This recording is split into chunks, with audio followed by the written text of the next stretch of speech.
Para cerrar con broche de oro este último día del set de conocimiento de Jaim Textil Colombia 2025, tenemos un invitado muy especial, un speaker muy top que nos visita desde Costa Rica, con su conferencia Arquitectura como excusa, Agencia Social, Justicia Espacial y Diseño Regenerativo.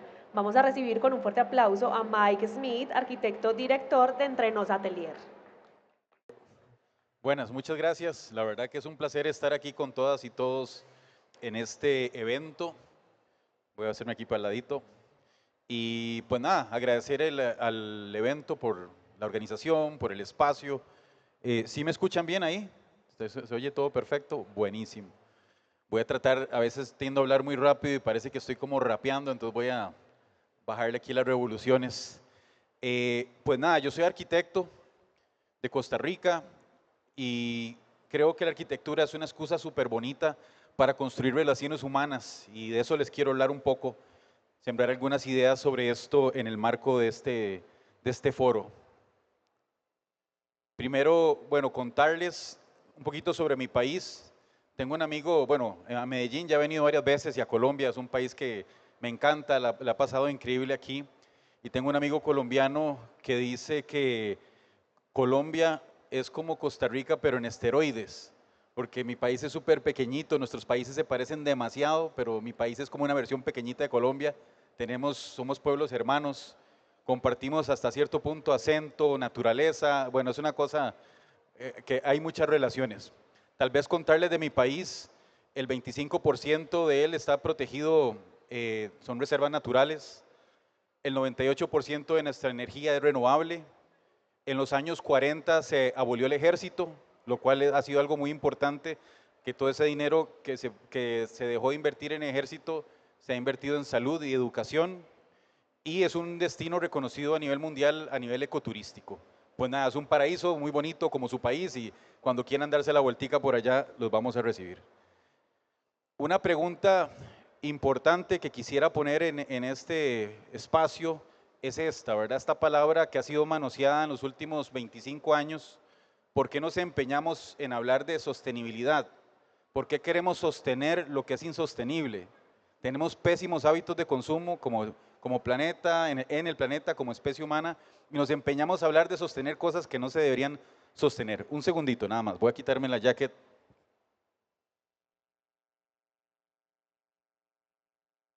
Está dando calorcillo. Entonces, esta primer premisa es importante porque es sostener lo que no se tiene que sostener. Tomamos más de lo que el planeta nos puede dar. Ya sabemos que sobrepasamos la capacidad de la biosfera ampliamente. Tenemos esta visión egológica, ¿verdad? De dominar, de controlar y nos deberíamos de estar preocupando por encajar, más que estar controlando cómo encajamos en los ecosistemas. Otro tema importante, si ustedes me preguntan a mí, yo hice una especialidad en diseño sostenible.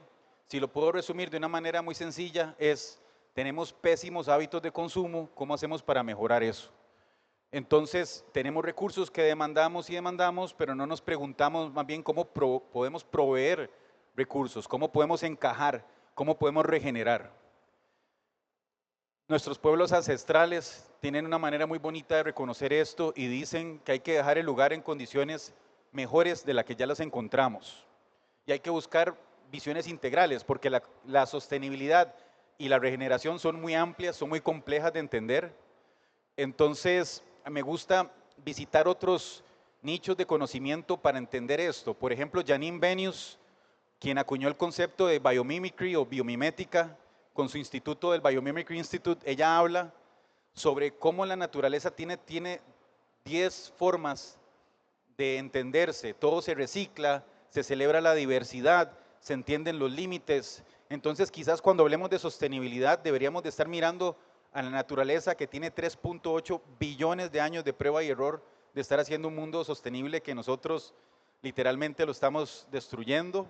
O Donella Meadows tiene un libro hermosísimo que se llama Pensando en Sistemas y ella habla sobre cómo uno podría intervenir sistemas. Y vean qué interesante cuando uno empieza desde el pensamiento en sistemas, uno podría decir que hay materiales, como mucho de lo que hay en esta exposición, hay materiales, hay flujos entre materiales, hay procesos como se fabrican estos materiales, hay diseño que refina estos procesos, pero si verdaderamente queremos cambiar el paradigma, deberíamos de enfocarnos más en las intenciones, en los conceptos, en los valores. El verdadero cambio no está en lo que podemos producir, sino cómo pensamos que eso se produce, y el verdadero cambio de paradigma radica en los valores que compartimos, si verdaderamente queremos tener un mundo más equitativo, más justo, más sostenible, más solidario. Desde la arquitectura existen muchos sistemas que certifican proyectos que son sostenibles o no. Hay uno que es bastante reciente que se llama Living Building Challenge, que es bien interesante porque ellos proponen, ok, hay que evaluar el lugar, hay que entender el agua, hay que entender la energía. Ahí no hay nada nuevo, de eso se ha venido hablando en los últimos 20 años, pero se habla de salud y felicidad, se habla de materiales, nada nuevo, pero se habla de equidad y se habla de belleza. Entonces, en esta nueva narrativa, los aspectos cualitativos son más importantes aún porque nos hablan sobre esta visión integral de lo que es el diseño y lo que es verdaderamente sostenible, equitativo, justo. Hablar de equidad, de belleza, salud y felicidad es muy importante, más allá de lo que típicamente estamos consumiendo como diseño, como arquitectura. Mi trinchera de trabajo, donde yo principalmente me desenvuelvo, es en la dimensión social y espacial, es donde están las luchas de lo que hacemos. Hay una frase muy bonita de Brian Stevenson que dice que el opuesto de la pobreza no es la riqueza, es la justicia. Esta frase es muy importante porque estamos hablando de equidad, y yo me pregunto en estos espacios si verdaderamente la equidad está presente en una amplia dimensión, y que la justicia tiene una relación con el espacio, con el diseño. De hecho, se me está ocurriendo un concepto en este momento, seguro ya existe de fijo, que es, yo hablo de justicia espacial desde la arquitectura, pero existe la justicia en el diseño. Eso podría ser una pregunta importante que nos podríamos hacer, porque la justicia, el espacio, el diseño y la equidad tienen que caminar de la mano para verdaderamente hacer un cambio importante. Y cuando hablamos de esto hay que trabajar desde lo próximo. Yo me siento muy contento, orgulloso de ser parte de un movimiento que se ha venido gestando en los últimos, diría yo, 15 años. Yo tengo 20 años de ser profesional, pero hay un grupo de latinoamericano de oficinas en Colombia, el Ecuador, Costa Rica, Guatemala, Brasil, Argentina, en toda América Latina, de oficinas que trabajan próximas a las comunidades, desarrollando proyectos de impacto social, como los que les quiero compartir el día de hoy. También es importante entender que 3/4 partes de lo que se ha hecho en el planeta se ha hecho sin arquitectura, sin planificación, sin ingeniería, sin regulaciones. Y esto no es bueno ni malo. Simple y sencillamente tenemos que tener la humildad de entender de que las ciudades se hacen más rápido de que las podemos pensar. Y en esto la academia se ha quedado cortísima. Yo soy académico también. Tenemos este ego y deberíamos tener una humildad académica, epistemológica, para reconocer que las ciudades se hacen más rápido de lo que las podemos pensar. Y que esto no es un tema como lo quieren atribuir el norte global, que esto es solo del tercer mundo, de nosotros los países pobres. Esto se da absolutamente en todas las ciudades del mundo y es objeto de estudio. Mi país se vende como un destino ecoturístico importante a nivel mundial, pero aquí es donde vive la mayoría de la población en el gran área metropolitana. Ríos contaminados, segregación socioespacial, trancones en las carreteras, la realidad de cualquier ciudad latinoamericana. Por ahí Albert Einstein, parafraseando a Mark Twain, decía, si queremos resultados distintos, no hagamos siempre lo mismo. Y lastimosamente los gobiernos de turno, quienes toman decisiones, lo que quieren es meter a todo el mundo en la misma caja, y lo que importa y lo que deberíamos prestar atención es a la diversidad, a la incorporación, a la participación, a tener espacios para tener agencia, capacidad de agencia, participar y poder tomar decisiones conjuntamente. Y es aquí donde quiero compartirles algunos proyectos que hemos hecho desde nuestra oficina. Es una oficina pequeña en San José, un grupo de gente súper entusiasta, colaboradora. Nosotros creemos que la arquitectura genera bienestar material, pero también inmaterial, y por tanto creemos que las cosas tienen que tener sentido. Nos gusta colaborar y construir identidad. Y lo más importante en cualquier proceso de diseño, de arquitectura, de espacios públicos en general, es construir confianza. Y creo que Medellín es una ciudad que ha sido ejemplo, que me gustaría hablar un poquito de esto, si da chance al final, de esos buenos ejemplos que tiene esta ciudad, que van más allá de lo mediático, que tal vez son los ejemplos que muy pocas personas conocen en las comunas, pero son los proyectos que se han mantenido vigentes por muchos años y que ni siquiera se celebran en los foros de diseño. Construir confianza es súper importante y estos procesos que hemos trabajado con nuestros estudiantes a través del tiempo para poder tener esa voz, para co-crear, para construir, donde esta palabra es clave, es fundamental, no es trillada, tiene una forma de trabajarse también. A mí estas fotos me gustan mucho porque no importa si es con una comunidad de campesinos en Autlán, México, o trabajando en pandemia con una asociación de desarrollo, o con una comunidad de monjes refugiados de Camboya, en Lowell, Massachusetts, o trabajando con una junta para un colegio.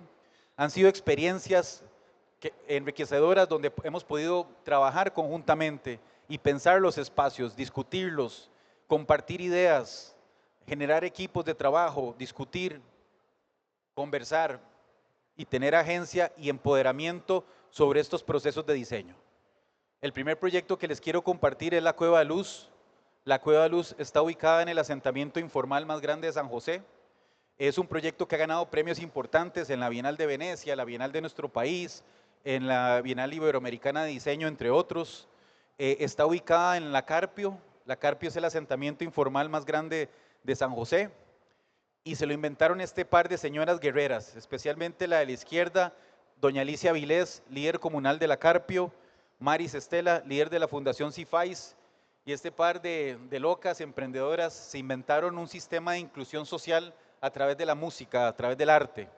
Y hace unos casi 15 años estábamos tocando la puerta, ¿en qué les podemos ayudar? Y nos hablaron de este proyecto lindísimo, que era dar cobijo a las actividades comunitarias que habían.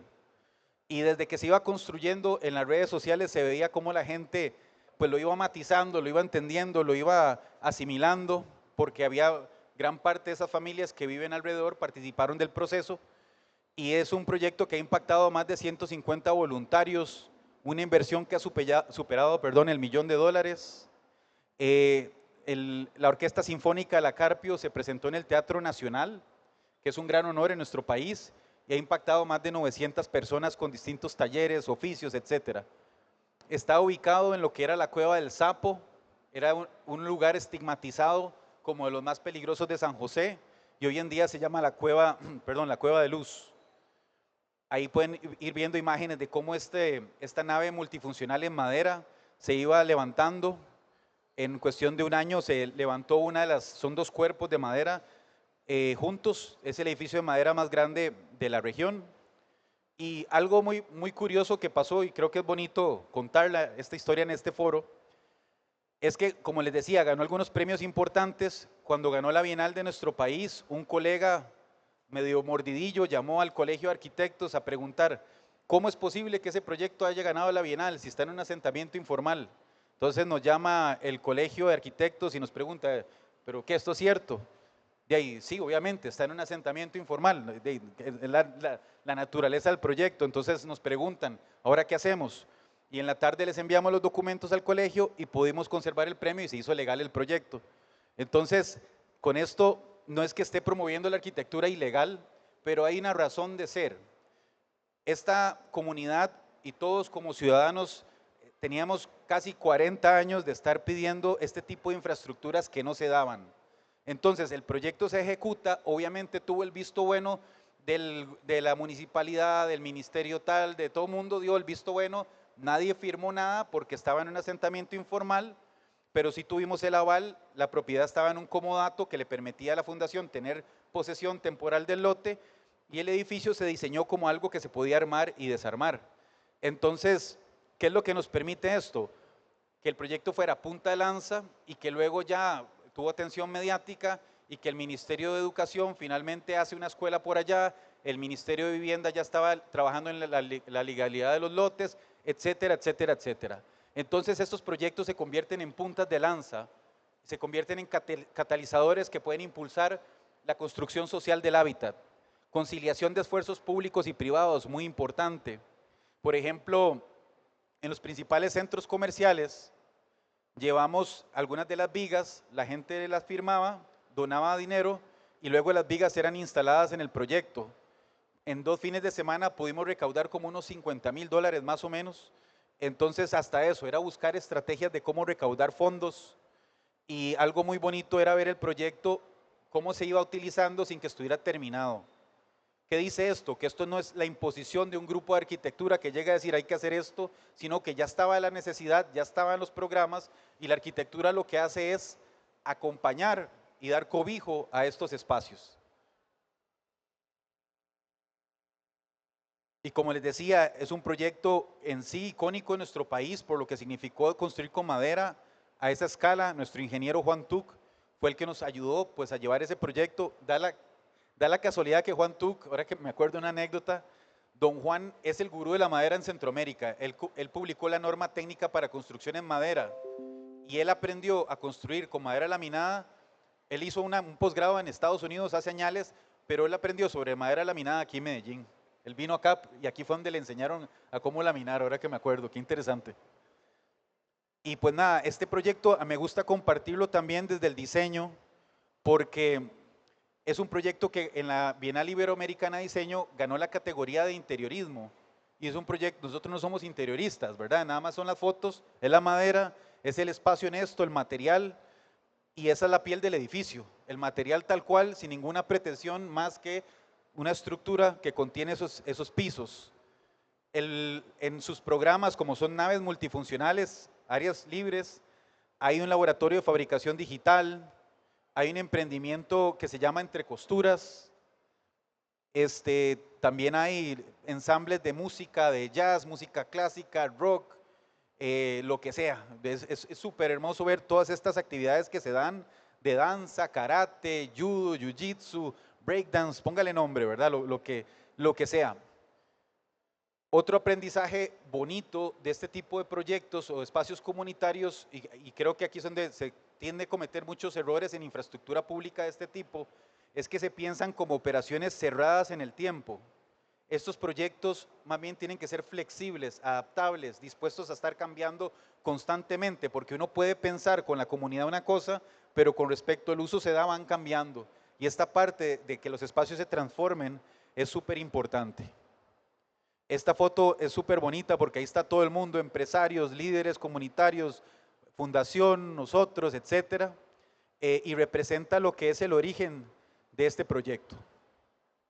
Otro que desarrollamos fue en Venezuela en el 2015, cuando todavía se podía ir ahí un poquito, y nos invitaron la Organización de Espacios de Paz, invitaban a varios colectivos de Iberoamérica a trabajar allá, y tuvimos la oportunidad de trabajar con una comunidad en Cojedes de San Carlos, con más de 70 personas. Pudimos llegar, entender este galerón que estaba totalmente abandonado, era tierra de nadie, también foco de violencia, de delincuencia, ¿verdad? Y la comunidad nos dijo cosas muy puntuales. Primero, tapen el bendito techo, yo no sé quién diseñó eso, pero había un hueco ahí y se les metía todo, ¿verdad? Luego, el muro, abrámoslo, era el muro de Berlín, ellos querían que todo el mundo viera lo que estaba pasando en el interior. Luego, la gradería por debajo se convertía en un proyecto en sí que podía ser aprovechable. La cancha, que no fuera solo para que unos chicos pudieran jugar fútbol y ya, sino que muchas personas pudieran utilizarlas al mismo tiempo, y algunos temas de protección del clima, utilización del espacio externo, entre otras cosas, ¿verdad? Y esto fue muy loco porque se tuvo que ejecutar en mes y medio. Llegar, hacer el taller, al día siguiente validarlo, presentar el diseño y luego ejecutarlo, ¿verdad? Entonces, y con recursos muy limitados. Entonces, estas fotos que ustedes ven, a mí me gusta mucho compartirlas porque en gran parte las fotos expresan imágenes que vienen de las redes sociales de la misma comunidad. Entonces, pues habla sobre eso, la cotidianidad de utilizar el espacio, de tener múltiples actividades, de haberlo entendido desde la mirada local de las personas y sus necesidades genuinas, ¿verdad? No es una foto producida por una firma de arquitectura. Algo muy chistoso que le encanta a las arquitectas y arquitectos es cuando terminan una obra, quieren tomar fotos antes de que el cliente habite el espacio, ¿verdad? Nada, muebles, ponen muebles que no son ni de las personas, no quieren que se vean personas, quieren su obra perfecta, nítida, y al final lo que le da sentido a la arquitectura son las personas que habitan, ¿verdad? Es lo que le da sentido realmente. Por ahí, a mí me encantan los gatos, tenemos 5 gatos, Dicen que por ahí los gatos hablan también el lenguaje de la arquitectura, ¿verdad? Porque ellos son los que andan descubriendo los espacios y todo. La experiencia de vivir el espacio es súper importante. Y estas fotos para mí tienen todo el sentido porque hablan de eso. En este foro también quisiera compartirles un poco sobre lo que significa la participación, porque la participación, la co-creatividad, el diseño centrado en el usuario, tiene muchas aristas, pero algo que es muy importante conceptualmente, esta es una escalera que desarrolló Roger Hart en el 93 y dice que los primeros peldaños es lo que le encanta a los gobiernos de turno: manipular, decorar y hacer actuaciones simbólicas. Irse, no sé, a una comuna, hacer este proyectazo, decir que la gente participó y después el proyecto se está cayendo a pedazos porque nadie lo utiliza y realmente no representaba lo que la comunidad quería. O en un cuarto peldaño, compartir información, hacer consultas, hasta que al final el poder ciudadano, donde la misma comunidad es la que decide, la que tiene capacidad de agencia, la que propone. Y esto podríamos aplicarlo a cualquier condición o ejemplo de lo que significa diseñar. Existen también documentos que considero son estado del arte. Uno es el Manual de Planificación Urbana con Perspectiva de Género del Banco Mundial, un librazo gratuito, se puede descargar en línea.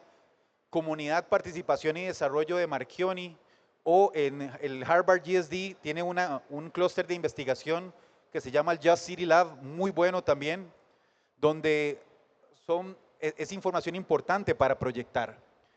Producto digamos, de esta experiencia de casi 20 años de trabajar en proyectos comunitarios y revisando literatura importante, en el 2022 tuve la oportunidad de diseñar un manual para trabajar procesos participativos para todas las municipalidades de Costa Rica. ¿Qué aprendimos de este manual? Y también aplicado para el diseño en general. Tener un equipo núcleo integrado por distintas miradas, diverso, es muy importante. Lo mínimo que ocupas en arquitectura para espacios públicos es tener representantes comunitarios, nosotros o nosotras como asesores técnicos, y las instituciones o gobiernos locales. Esto es lo mínimo que tiene que haber en un equipo núcleo o motor para poder llevar el proyecto a cabo. En este manual también entendimos cosas importantes, hablar de momentos, de experiencias. Lastimosamente, cuando la gente escucha un manual, lo que quiere son recetas, y para hacer participación no hay recetas, pero para hacer participación sí existen experiencias. Entonces hemos desarrollado primero 3 momentos para hacer un diagnóstico, donde se habla de objetivos, planes de acción, se recorren los lugares con la comunidad más de manera informal para conocerse, para ir construyendo confianza, para luego ir a los sitios específicos y tirar y pensar posibilidades. Con esos 3 momentos podemos hacer un diagnóstico que nos permite ahora sí hacer un taller co-creativo, invitar a mucha gente a participar, procesar esa información en un 5.º momento para diseñar y luego presentarlo en un 6.º momento con un taller de validación. Con esto lo que quiero decirles es que no queremos eximirnos de nuestra responsabilidad de proyectar, de diseñar, pero no lo queremos hacer solas o solos, ¿verdad? Les voy a compartir algunos proyectos en esta línea, en escalas muy puntuales. Esto fue en una comunidad que se llama Moravia, allá en San José. Lo hicimos en pandemia. Fue muy bonito trabajar participación en pandemia porque era salirse de la zona de confort y lo ayuda uno también a pensar desde otras formas de hacer eso que típicamente lo hacíamos presencial, cómo generar registros, cómo en la virtualidad todo el mundo tiene una voz, hay ciertas pausas. En fin, dentro de lo poquito que puedo rescatar de la pandemia, tal vez estas cosas fueron experiencias bien válidas. Este proyecto lo que nos permitió fue pensar una esquina en un parquecito muy pequeño. ¿Qué es lo que pasó con esta esquina? Yo no sé aquí, en el caso de Medellín, tal vez no sé, ya ustedes me dirán, pero en muchas ciudades o pueblos en Centroamérica, las comunidades y los gobiernos locales, el sentido de pertenencia y seguridad de un parque es: quiero que me lo cierren, que pongan una malla. Si no está cerrado, no es seguro. Eso es lo que le venden a uno, ¿verdad? Jane Jacobs decía que la verdadera seguridad son los ojos en la calle. O sea, estar aquí sentados nos da seguridad, nos estamos viendo, nos podemos proteger. Lastimosamente, por lo que hemos vivido de la inseguridad, la violencia, hemos migrado hacia ese modelo de cerrar las cosas. Entonces aquí la comunidad nos dijo: si ustedes me abren ese bendito parque, no queremos nada. Entonces tuvimos como que repensar, ok, ¿qué hacemos? Y nos inventamos estos dispositivos que les llamamos banquipuertas, que es como una banquita pivotable con banca, y lo que nos permitía era negociar el límite. Yo no digo que esta sea la solución sería quitar eso, pero a veces no es blanco ni negro, hay que buscar escalas de grises. Entonces, ¿qué pasa si este prototipo se convierte más en una pregunta de cómo podemos ganar confianza nuevamente sobre lo público, en cómo renegociar el límite, cómo volverlo permeable gradualmente, ¿verdad? Y entonces un poco la propuesta iba alineada en ese sentido, ¿verdad? ¿Cómo logras esa permeabilidad con cosas muy sencillas para poder transitar de un lado al otro? Y con apuntes espaciales súper básicos, ¿verdad? Materiales de muy bajo costo, pero con alto impacto. ¿Qué nos pasó en la otra parte de la esquina? Sí nos dijeron, ahí sí, a huevo tiene que estar cerrado.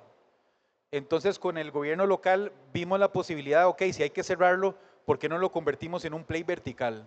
Entonces, igual, el mensaje no es generar un borde, una división, es un espacio de oportunidad lúdico para que las chicas y chicos puedan disfrutarlo y decir otra cosa a la comunidad, ¿verdad? Entonces, poco lo que este dispositivo quiso lograr.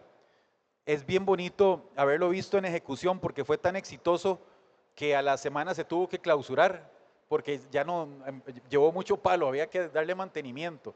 Pero bueno, es una apuesta, es una propuesta, una apuesta que sí nos habló sobre la importancia de estos espacios y lo que pueden generar, ¿verdad? Luego, en otro barrio, en Tibás, allá en San José, nos llegó esta oportunidad de trabajar en las gradas de Copey. Creo que como esto hay ejemplos notables en Medellín y en otras ciudades de cómo trabajan las conexiones verticales. En el caso nuestro, las gradas de Copey era un lugar que 13, no sé, unos 30 años atrás habían problemas de delincuencia, drogas, la comunidad lo fue saneando, pero queda un espacio abandonado y con muy pocos recursos se tenía que hacer una intervención.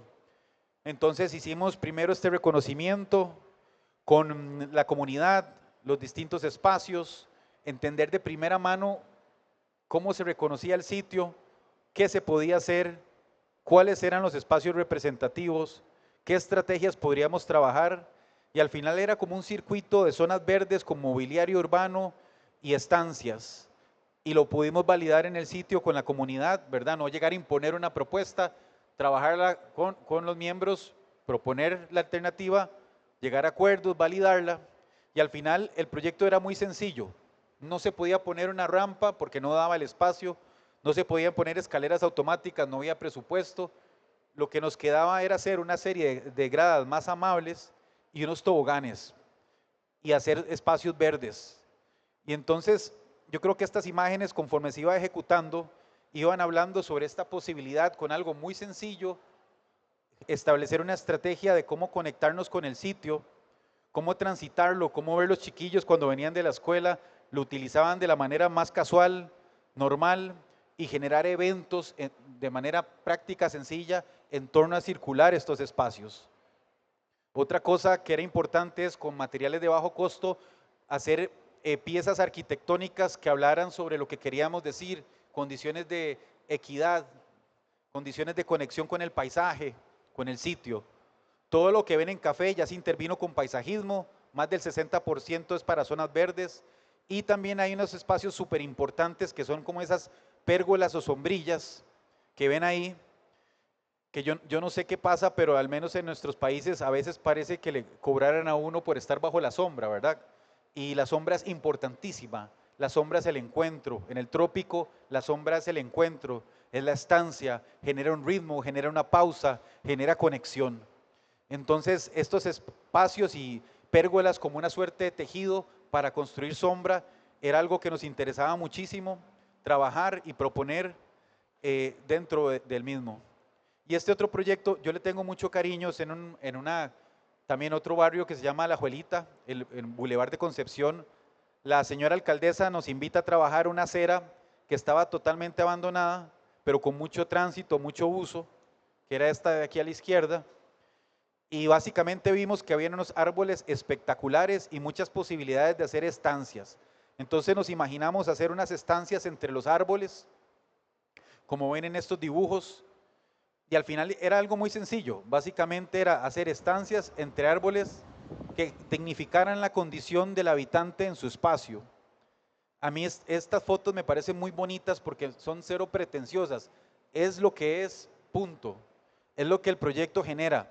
Hace unas semanitas atrás tuve el chance de estar en Inglaterra, en España, en Bélgica, presentando algunas de estas cosas y la gente se quedaba asombradísima, que les llamaba mucho la atención, pero como ustedes pueden ver es algo básico, ¿verdad? Nada más es la estancia en el espacio público, el espacio bajo la sombra, el espacio de encuentro, la seguridad, los ojos en la calle, materiales sencillos, en vez de hacer una banca que toma todo el espacio, es solo un gesto que respeta la naturaleza y tiene permeabilidad para absorber el agua, que es lo mínimo que podemos hacer para poner en valor el entorno y establecer esos diálogos.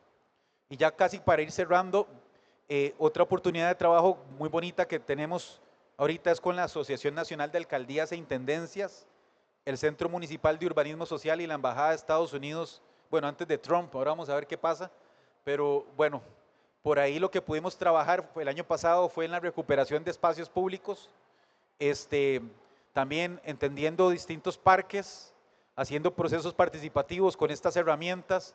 Perdón que esto no se lea muy bien, pero lo que quería comentarles es que hemos desarrollado 6 ejes para intervenir los espacios públicos, desde el uso, la apropiación, la naturaleza, el mobiliario, la construcción de identidad, lo que genera bienestar ambiental y la accesibilidad y la seguridad.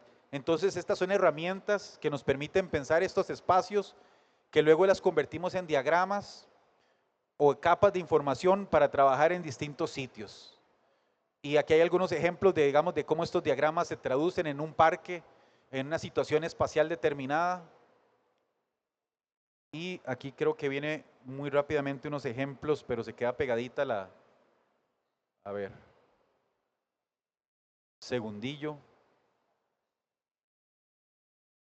Esto, mi intención no es puntualizar en esto, pero sí contarles que... perdón. Que estos proyectos eran una serie de parques. Uy, ya no puse el video. Me echo para atrás, ¿verdad? Es que está pesadito. Que son varios videos, vamos a ver. Ahora sí. Así. ¡Ay! Va.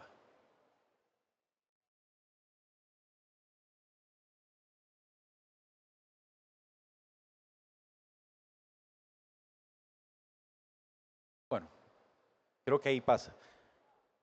En estos proyectos fue muy bonito porque se trabajó en la parte identitaria de los parques, se trabajó en la imagen visual, se trabajó la parte de paisajismo. Había un videito ahí arriba, pero no sé por qué no salió, que tenía que ver con una propuesta de trabajar un parque que era patrimonio. Entonces, cómo con estructuras reversibles se podía hacer esa intervención, o este otro de abajo era en una comunidad minera donde había elementos para trabajar con el agua. En fin, luego en la página web de nuestra oficina están, yo sí no se los puedo compartir luego, porque se quedó pegadillo. Para ir cerrando, quería contarles también cosas desde la academia. Tengo desde el 2005 estar trabajando proyectos de diseño y construcción con nuestros estudiantes. Ha sido un proceso muy bonito de trabajar en el campo con las personas próximamente. De hecho, en esta edición de la Viao fue aquí en Medellín, por cierto, también. Y nuestros estudiantes hicieron esta propuesta y ganaron la Viao en Medellín en esa ocasión con este proyecto, que era una estructura retráctil para situaciones de emergencia. También trabajamos con Techo para mi país en distintas comunidades. Y estos procesos eran bien bonitos porque eran experiencias ápticas de construir con tus propias manos las propuestas, trabajar con las comunidades, también en la recuperación de espacios públicos, o se construye en el parqueo de la universidad y luego se lleva a la misma comunidad. Perdón, se lleva a la misma comunidad. Y cómo todo el mundo forma parte de esta cultura activa de transformación, de cambio. Y es aquí donde yo creo que estas experiencias se vuelven significativas, se vuelven importantes. Les quería compartir esta plataforma que se llama justiciaespacial.com. Es una plataforma en la cual tuve el placer de fundar y que ha ganado también algunos reconocimientos importantes, donde trabajamos con las y los estudiantes en experiencias de hacer proyectos de justicia espacial, próximos con las comunidades, con dinámicas participativas, con modelos espaciales que nos permiten entender cómo estos proyectos tienen sentido y encajan en las comunidades con las cuales estamos trabajando, como modelos como el de Iris Young para proponer formas de opresión, cómo utilizamos esto como herramientas para proyectar. Le metemos mucho cariño y ganas a esto, a trabajar experiencias de diseño participativo con las comunidades, porque no hay nada más intimidante que reunir gente, poner una hoja y todo el mundo raye. No todo el mundo se siente cómodo o cómoda rayando. Entonces, prototipar estas experiencias casi que como juegos se vuelve objeto de estudio y es algo súper importante. Ahí está la plataforma, hay más de 70 charlas de especialistas de clase mundial gratuitas, grabadas, hay artículos científicos, hay un colectivo de aquí de Medellín que tiene un amigo Panris que también tiene un artículo, hay una revista, hay un podcast, en fin, ojalá le puedan dar seguimiento, la verdad que nos ilusiona mucho compartir esto. Y ya para terminar, quería compartirles cómo desde la práctica común y silvestre, pura y dura, de una oficina de arquitectura trabajamos con los mismos principios. También diseñamos casas. Tenemos clientes desde una comunidad de escasos recursos hasta clientes con muchísimos recursos también. Y son las mismas herramientas. Nos encanta dibujar a mano, nos encanta participar, ojalá en línea, conectarnos, entender los proyectos, ir a los sitios, analizarlos con el clima, con el entorno, hacer simulaciones cuando toque para entender los vientos, el impacto de la radiación solar, hacer muchos dibujos que nos ayudan a explicar cómo la arquitectura se conecta con el sitio, con el lugar, con las personas. Nos encanta hacer maquetas a mano, de proceso, de cómo entendemos los proyectos. De hecho, en la oficina tenemos varios muebles de estos donde guardamos todas las maquetitas. Tengo un amigo que él ha sido curador en el MoMA de Nueva York y cada vez que hacen muestras de arquitectura, él nos decía, lo que más vale es guardar todos esos bocetos que uno hace en el papel higiénico, en el baño, o en la servilleta, la maqueta, eso tiene más valor que una fotografía o un render de un proyecto hecho en computadora. Entonces, todo lo que es la esencia humana, más hoy en día, con temas de inteligencia artificial y todo, poner en valor lo que hacemos como personas vivas, como seres humanos, tiene algo que tiene mucho sentido.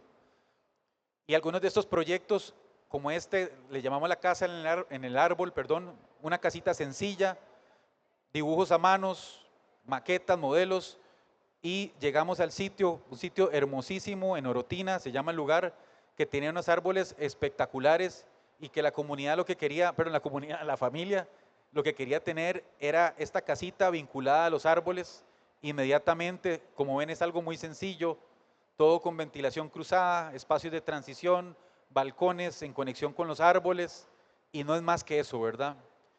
Y mucha permeabilidad y conexión con la naturaleza. O esta otra casita también en esa misma zona, un poquito más compleja en su tamaño, los sketches, las maquetas.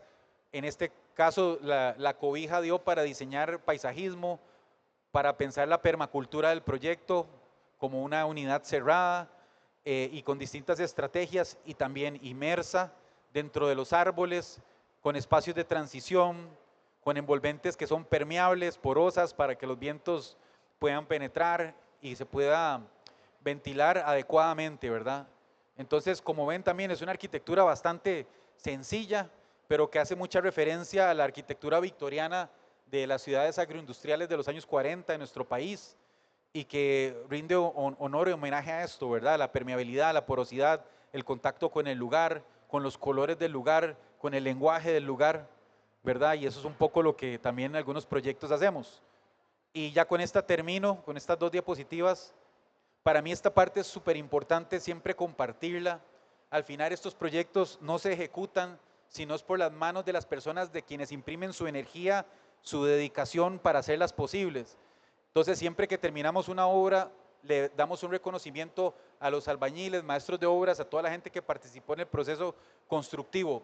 A mí me parece que esto es una práctica que se debería normar. Lastimosamente no, y no se le reconoce también la importancia no solo al equipo de diseño, sino también a quienes ejecutan estas obras. Han habido historias súper bonitas donde algunos nos hacemos como compas, amigos, y uno ve que en redes sociales al día siguiente publican el certificadito y después los amigos le escriben que qué bueno, y qué buena onda que estás haciendo eso y todo. También hay mucha gente, maestros de obra o albañiles que le escriben a uno que quieren participar de algún proyecto, pero lastimosamente no han podido documentar sus experiencias, ¿verdad? Y todo esto se vuelven en una manera de acumular millas, de alguna forma, ¿verdad?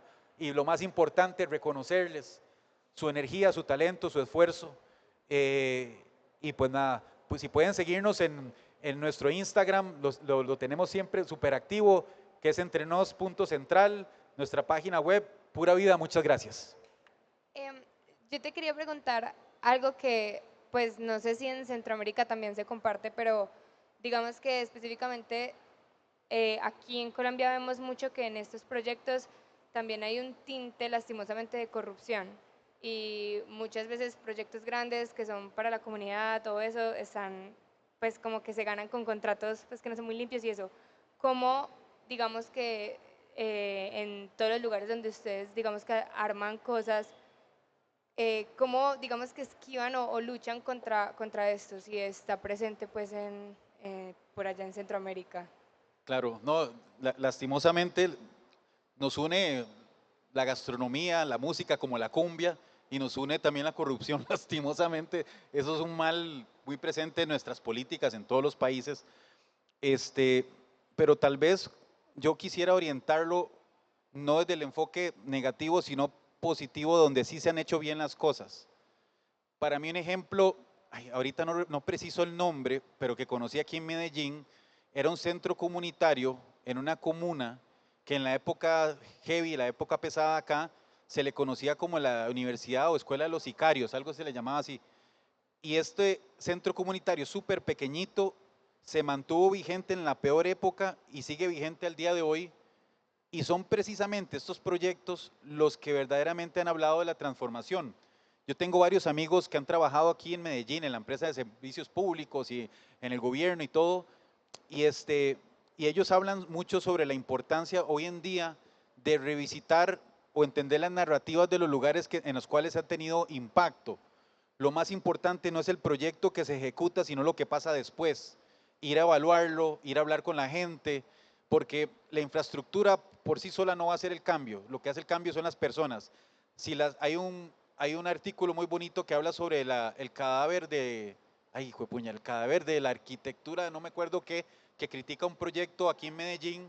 No voy a decir el nombre de la oficina ni del proyecto, pero habla sobre eso, que el proyecto después de los años se estaba cayendo a pedazos y que nadie, realmente yo fui a caminarlo y le preguntaba a las personas que qué pensaban del proyecto y casi como que no lo sentían propio. Había uno que otro que sí, no sé qué, porque fue muy impactante su tamaño, pero eso también habla que la corrupción no necesariamente es quien se está dejando el dinero. Yo creo que la corrupción es no hacer bien las cosas, ¿verdad? Y hacer bien las cosas creo que sí tiene que ser, o sea, no lo digo yo, ya esto está ampliamente estudiado y validado, tiene que hacerse desde las bases, tiene que hacerse bottom to top, desde abajo hacia arriba, tiene que trabajarse con las personas, tiene que entenderse, tenemos que llegar a acuerdos urbanos. Los proyectos integrales aquí en Medellín son un buen ejemplo a nivel mundial cuando se hacen bien de esos acuerdos urbanos, y si hay transparencia y si hay acuerdos, yo creo que eso es un camino adecuado para evitar al máximo que haya corrupción o conflictos de interés, ¿verdad? Sí. Muchas gracias. Mucho gusto.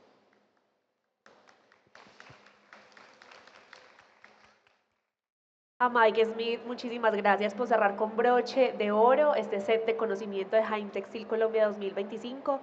De esta manera llegamos al final de esta versión. Muchísimas gracias a todas las personas que hicieron parte de este espacio de aprendizaje, a los speakers, estudiantes, empresarios, apasionados del sistema moda por estar aquí, por acompañarnos.